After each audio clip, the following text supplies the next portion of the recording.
That which arises in the physical body as I is the mind.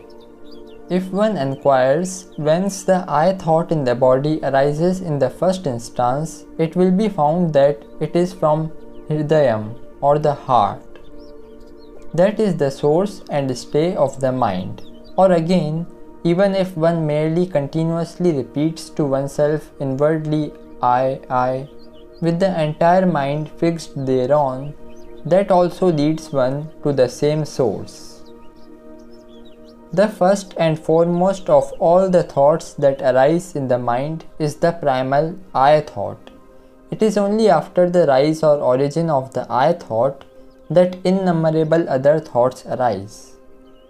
In other words, only after the first personal pronoun I has arisen do the second and third personal pronouns like you, he, etc. occur to the mind, and they cannot subsist without the former. Since every other thought can occur only after the rise of the I thought, and since the mind is nothing but a bundle of thoughts, it is only through the enquiry of who am I that the mind subsides. Moreover, the integral I thought implicit in such enquiry, having destroyed all other thoughts, is itself finally destroyed or consumed. Just as the stick used for stirring the burning funeral pyre is consumed. Even when extraneous thoughts sprout up during such enquiry, do not seek to complete the rising thought, but instead deeply enquire within, to whom has this thought occurred?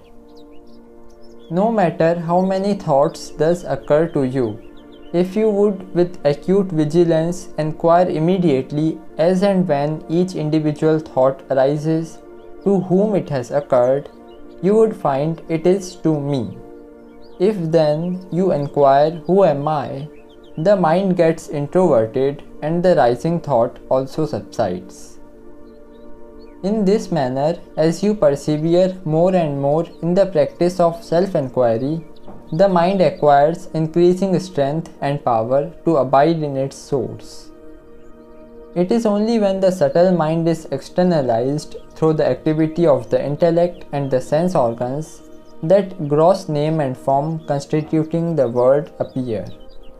When, on the other hand, the mind stays firmly in the heart, they recede and disappear.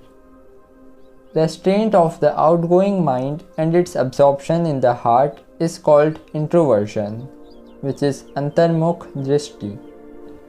The release of the mind and its emergence from the heart is known as extroversion, that is bahirmukh drishti. If in this manner the mind becomes absorbed in the heart, the ego or I, which is the center of the multitude of thoughts, finally vanishes, and pure consciousness of self, which subsists during all the states of mind, alone remains resplendent. It is this state where there is not the slightest trace of the I thought, that is the true being of oneself, and that is called mauna or silence. This state of mere inherence in pure being is known as the vision of wisdom. Such inherence means and implies the entire subsidence of the mind in the self. Nothing other than this, and no psychic powers of the mind, such as thought reading, telepathy, radio, etc., can be wisdom.